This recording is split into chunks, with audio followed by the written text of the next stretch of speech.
Good morning student. आज हम 9th class के 3rd चैप्टर का अपवाह में झीलों के बारे में पढ़ेंगे। इससे पहले हमने हिमालय की नदियाँ और प्रायद्वीपीय भारत की जो नदियाँ थी उनके बारे में चर्चा की थी और कुछ जो जलप्रपात थे उनके बारे में चर्चा हुई थी। अब हम झीलों के बारे में पढ़ते हैं। देखिए, झीलें जो होती है वो किसी भी देश का एक महत्वपूर्ण प्राकृतिक जल स्रोत होता है। झीलों का जो निर्माण है वो कई प्रकार से होता है। या तो झीलें जो होती है वो नदियों के द्वारा उसका निर्माण होता है या फिर हिमानी यानी बर्फ की द्वारा। कश्मीर घाटी और प्रसिद्ध जो डल झील है उसके बारे में आपने बहुत बार सुना होगा। प्रत्येक वर्ष जो हजारों जो पर्यटक होते हैं वो इससे आकर्षित होते हैं और इसी प्रकार जो अन्य जो झीलें होती हैं उन स्थानों पर गए होंगे जहाँ पे जो पर्यटन स्थल जो पाए जाते हैं। और ये जो झीलें होती हैं वो नौकायान के लिए, इसके साथ साथ जो जलीय खेलों का भी आनंद है, इनके अंदर तैराकी का आनंद भी इन झीलों के अंदर लिया जाता है। कश्मीर घाटी और नैनीताल और दूसरे जो पर्यटक स्थल की झीलें जो है बहुत ही सुंदर या आकर्षक है। आपने कभी यह जानने की कोशिश की होगी कि पर्यटकों को आकर्षित करने के लिए जो है झीलें हैं वो किस प्रकार महत्वपूर्ण है। पर्यटकों के आकर्षण के अतिरिक्त ये मानव की जो अन्य प्रकार की क्रियाओं के लिए भी बहुत महत्वपूर्ण होती हैं। तो झीलें जो होती है, तो सबसे पहले हम ये जानते हैं कि झील क्या है। पृथ्वी की सतह, देखिए पृथ्वी की सतह के गर्त में, गर्त यानी गहरे भाग के अंदर, गर्त में जब जल किसी प्रकार से जल है वो एकत्रित हो जाता है, एकत्रित होना क्या कहलाता है? झील कहलाता है। यानी ऐसा क्षेत्र जहाँ भूमि का जो गहरा भाग है वहाँ वर्षा या फिर नदियों के द्वारा जो जल है वहाँ पे एकत्रित हो जाता है, तो उसे क्या कहते हैं? हम झील कहते हैं। अब देखिए, कई आकार वाली जो झीलें होती है, जो बड़े आकार की जो झीलें हैं, बड़े आकार की जो झीलें हैं उनको हम क्या कहते हैं? समुद्र कहा जाता है। जैसे एग्जाम्पल के तौर पर देखें तो कैस्पियन जो सागर है वो भी क्या है? एक बड़े आकार की झील का रूप है। मृत सागर है और अरल सागर जो है वो क्या है? एक बड़े आकार की झील का रूप है।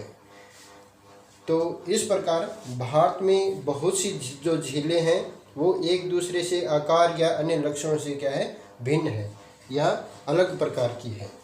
अधिकतर जो झीलें हैं वो क्या होती है? स्थायी होती है। अधिकतर झीलें स्थायी होती है और कुछ जो झीलें होती हैं केवल वर्षा ऋतु में ही पानी प्राप्त करती है। जैसे अंतर्देशीय जो अपवाह वाले जो अर्ध शुष्क जो क्षेत्र होते हैं, अंतर्देशीय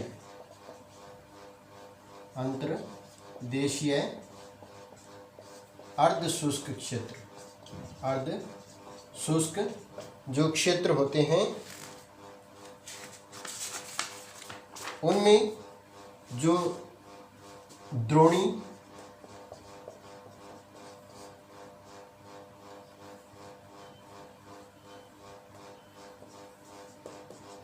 वाली जो झीलें यानी नदियों के द्वारा बनी हुई झीलें, यहाँ पर ऐसी भी झीलें हैं जिसका निर्माण क्या है? या तो हिमानियों के द्वारा होता है। क्या है? हिमानियों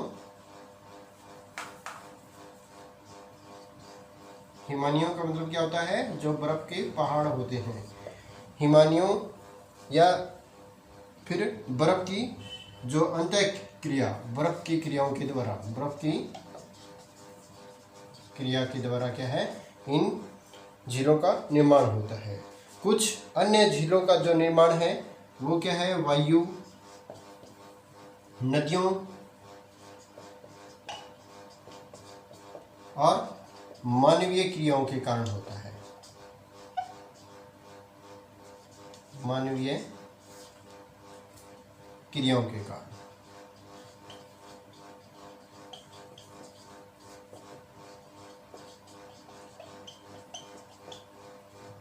तो इस प्रकार से विभिन्न प्रकार से जो है जो झीलों का निर्माण होता है। अब इसके साथ साथ कुछ एक ऐसे भाग क्षेत्र होते हैं जिन क्षेत्रों से जो नदियां हैं वो बहती है, और एक विसर्प नदी वो बाढ़ वाले क्षेत्रों में क्या है कटकर क्या है गोखुर झील से अलग हो जाती है। यानी जब किसी क्षेत्र से जब नदी विसर्प आकार में बहती है तो इसका जो कुछ एक भाग है वो क्या है तलछट के जमा होने से ये जो भाग है क्या है अलग हो जाता है, और नदी का बहाव है इसके जो है पास से हो जाता है।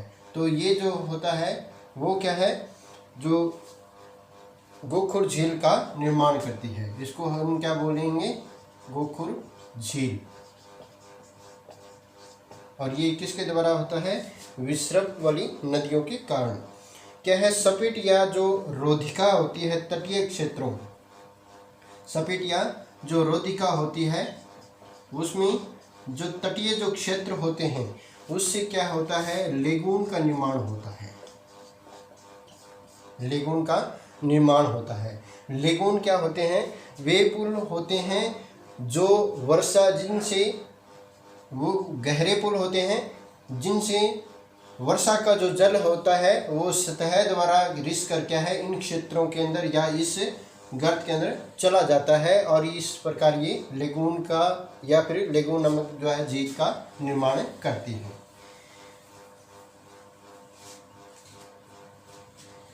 तटीय क्षेत्रों में अब लेगून की जो झीलें हैं उनमें जो जैसे चिल्का झील है, चिल्का झील, और यह कहाँ स्थित है, उड़ीसा में। चिल्का झील है वो उड़ीसा में। इसके साथ साथ पुलिकट झील,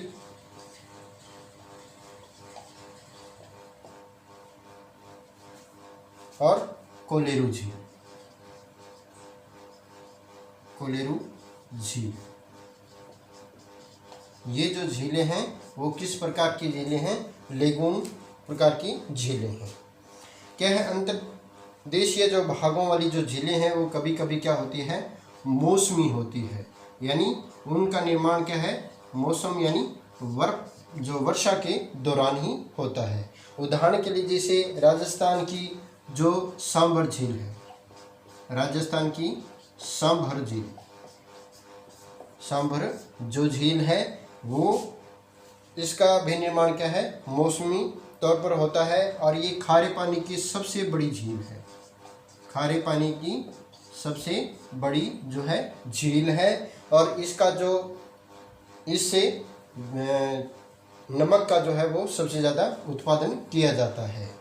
इसके जल से नमक का जो निर्माण किया जाता है, अधिकतर जो मीठे पानी की जो झीलें हैं वो क्या है, हिमालय क्षेत्र के अंदर है। मीठे पानी की जो झीलें हैं, मीठे पानी की जो झील है वो कहाँ है, हिमालय क्षेत्र के अंदर है। हिमालय क्षेत्र में है। दूसरे शब्दों में हिमालयों से जो कोई भी द्रोणी गहरी जो बनाई हो और बाद में बर्फ के पिघलती है तो वो क्या है, झील का निर्माण कर देती है। और किसी क्षेत्र में शिलाओं अथवा मिट्टी के हिमानी जो बांध है वो बन जाते हैं। इसके विपरीत जो जम्मू कश्मीर की जो वुलर झील है, वुलर झील कहाँ है, जम्मू कश्मीर में। जम्मू कश्मीर की जो वुलर झील है वो है भारत की जो सबसे बड़ी प्राकृतिक झील है, और ये जो झील है वो क्या है, मीठे पानी की सबसे बड़ी झील है, मीठे पानी की झील है और प्राकृतिक झील है। इसके अलावा डल झील, भीमताल, नैनीताल,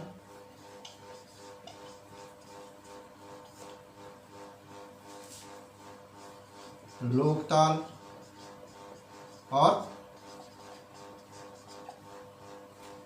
बड़ा पानी,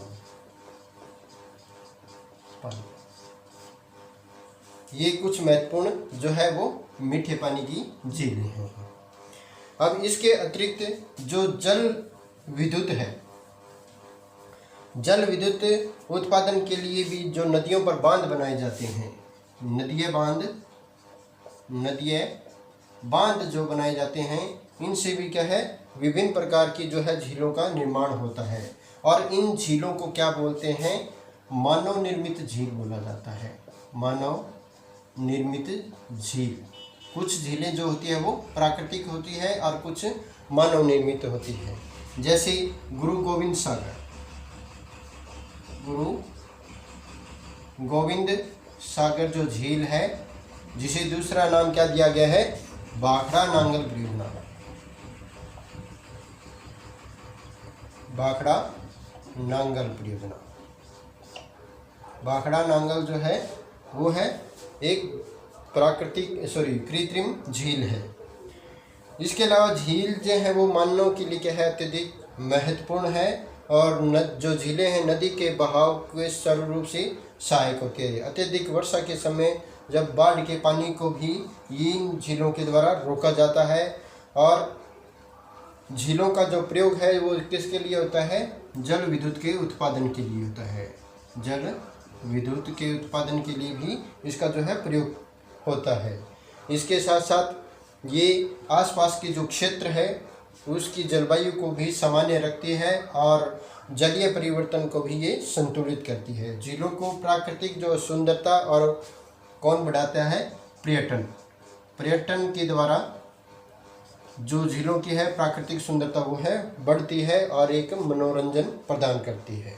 तो इस प्रकार जो झीलें हैं वो कृत्रिम और मानव निर्मित जो झीलें हैं उनका दो भागों में विभाजित थी।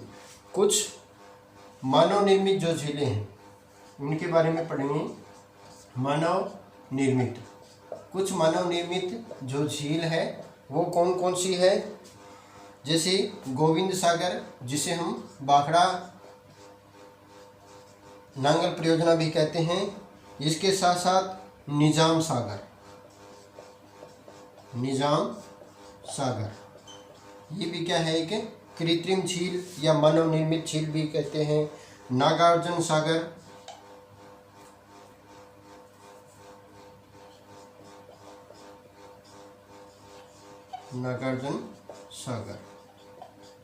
ये झील भी क्या है, कृत्रिम है। राणा प्रताप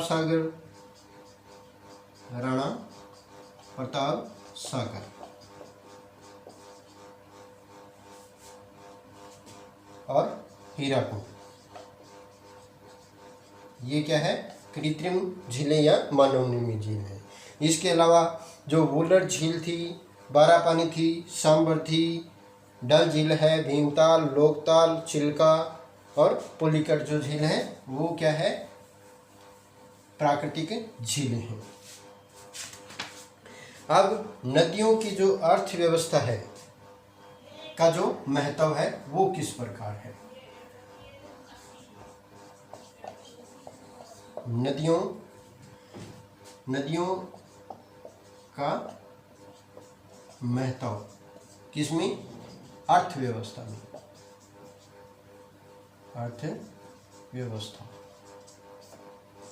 अर्थव्यवस्था में जो नदियों का है वो महत्व किस है। देखिए संपूर्ण मानव इतिहास में नदियों का जो महत्व है बहुत ही देखने योग्य है। नदियों का जो जल है वो क्या है, मूल प्राकृतिक संसाधन है और अनेक मानवीय क्रियाओं के लिए ये अनिवार्य है। अधिकतर जो प्राचीन काल से आदिवासी जो होते थे जो कि क्या है, नदियों के किनारे रहा करते थे, नदियों के किनारे रहते थे। और इसका विशेष कारण क्या था? नदियों से प्राप्त होने वाला जो है जल, इससे वो क्या है विभिन्न प्रकार की जो है कृषि क्षेत्रों में अपने मवेशियों के लिए जो पानी की जो आवश्यकता थी, और इसके साथ साथ जो व्यापार के लिए भी नदियों का इस्तेमाल करते थे। राज्य के उन शहरों में जहां भारत जैसे अधिकांश जनसंख्या जीविका के लिए कृषि पर निर्भर है, वहां इसके साथ साथ जो है सिंचाई के लिए नदियां जो है महत्वपूर्ण है। नौका संचालन में भी क्या है जो है नदियों का प्रयोग होता है, और जल विद्युत के निर्माण में भी इनका प्रयोग होता है। अब हम बात करते हैं नदियों के प्रदूषण की। नदी का प्रदूषण,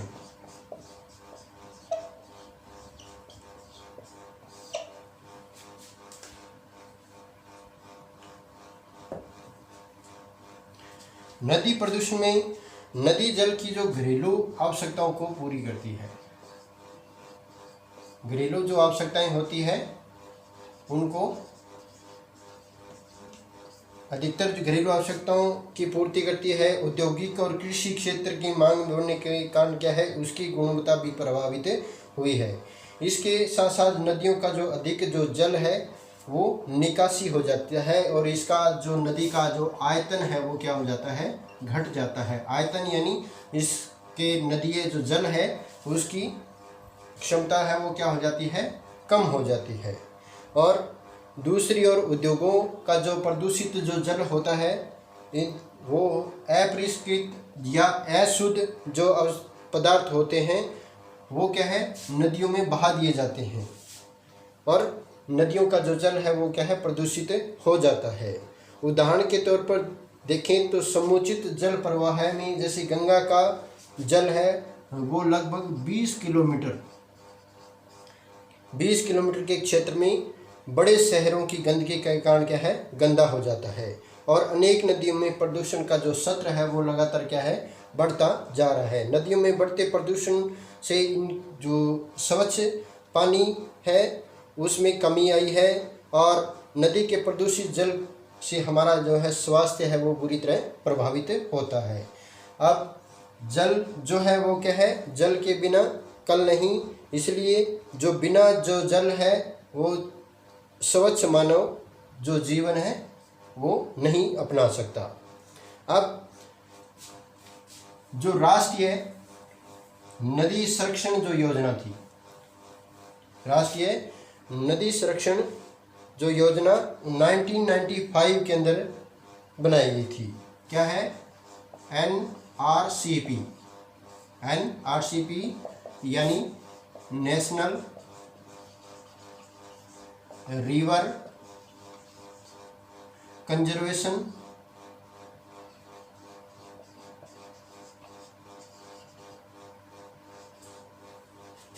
प्लान।